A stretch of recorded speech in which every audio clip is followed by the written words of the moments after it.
कब्रिस्तान horror story in Hindi. मनोहर का घर पुराने कब्रिस्तान के पीछे था और उसके घर के छत से वह कब्रिस्तान अच्छे से दिखता था। वह रोज उस कब्रिस्तान को पार करके ही अपने काम पर जाता था। मनोहर के 2 बच्चे थे और दोनों बच्चे बड़े ही शैतान थे। बड़े बेटे का नाम रॉकी और छोटे बेटे का नाम विकी था। एक बार गर्मी की छुट्टियों में रॉकी और विकी की बहन सोनिया भी आई हुई थी।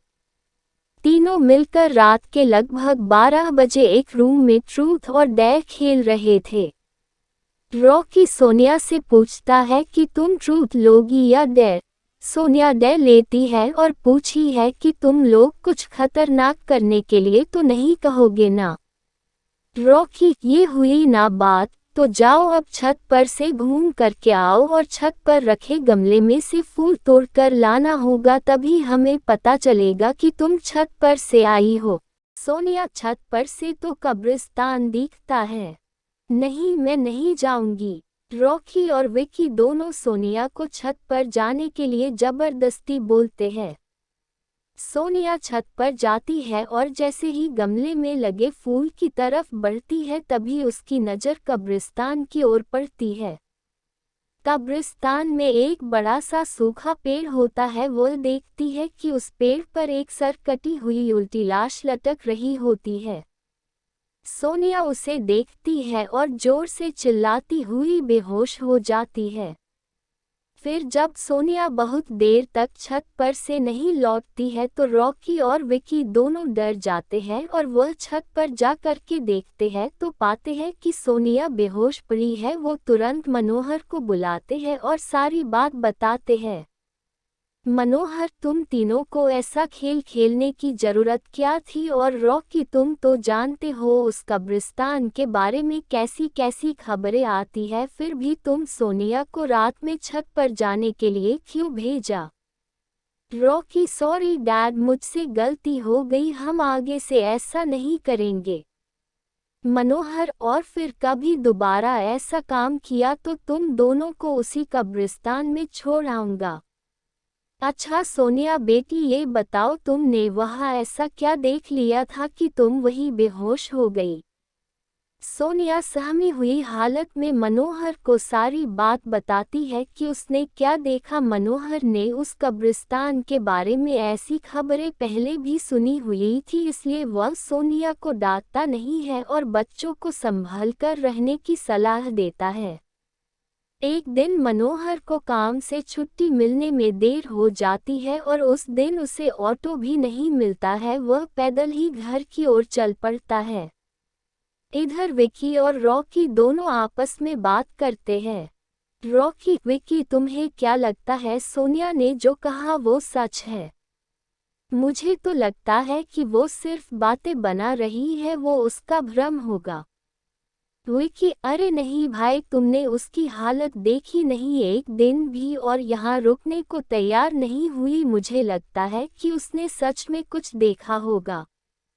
रॉकी, चलो हम कब्रिस्तान में जाकर खुद ही देख लेते हैं। विकी, अरे भाई, तुम पागल तो नहीं हो गए हो? मुझे अपनी जान बहुत प्यारी है, मैं कहीं नहीं जाऊंगा और तुम भी मत जाओ।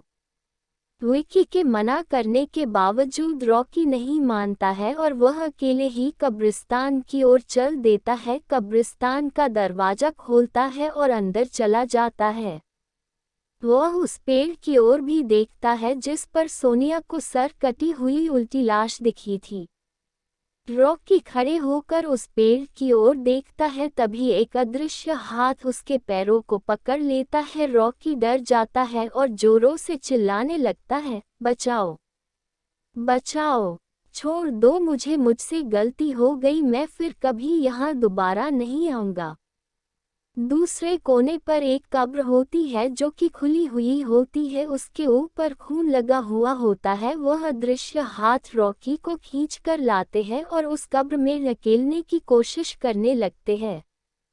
रॉकी चिल्लाता है, छोड़ दो, मुझसे गलती हो गई, मैं फिर यहाँ कभी नहीं आऊँगा, मुझे मत मारो, मुझे जाने दो। मनोहर काम से पैदल घर पहुँचने वाला ही होता है। जैसे ही वह कब्रिस्तान से गुजरता है उसे रॉकी की आवाज़ सुनाई देती है। मनोहर, ये क्या? ये तो रॉकी की आवाज़ लगती है, ये तो कब्रिस्तान से आ रही है, मुझे जा करके देखना चाहिए। मनोहर कब्रिस्तान में चारों ओर देखता है लेकिन रॉकी कहीं नहीं दिखाई देता है। वह घर लौट कर आ जाता है और विक्की से पूछता है कि रॉकी कहाँ है। विक्की, पापा मेरे बार बार मना करने के बावजूद भी रॉकी कब्रिस्तान में चला गया। वो जानना चाहता था कि सोनिया जो कह रही थी वो सच है या नहीं। मनोहर, हमारे पास समय बिल्कुल भी नहीं है, जाओ घर के मंदिर में शंख में जो जल रखा है वो जल्दी से लेकर आओ, हमें रॉकी को खोजने कब्रिस्तान जाना पड़ेगा। विक्की वो जल लेकर आता है। मनोहर और विक्की कब्रिस्तान में जाते हैं।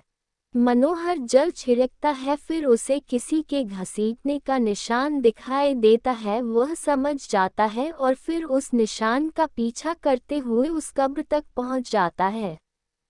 मनोहर कब्र के आसपास वो जल छिड़कता है। कब्र से अजीब अजीब सी आवाज़ें आती है। विक्की बहुत डर जाता है। मनोहर, मुझे लगता है कि श्रापित प्रेत आत्माओं ने रॉकी को इस कब्र के अंदर कैद कर लिया है, हमें जल्द ही इसे निकलना होगा। तुम ये पवित्र जल आसपास छिड़कते रहो, इससे हमें वो प्रेत आत्माएं कोई नुकसान नहीं पहुंचा पाएंगी। मैं कब्र को खोलने की कोशिश करता हूँ।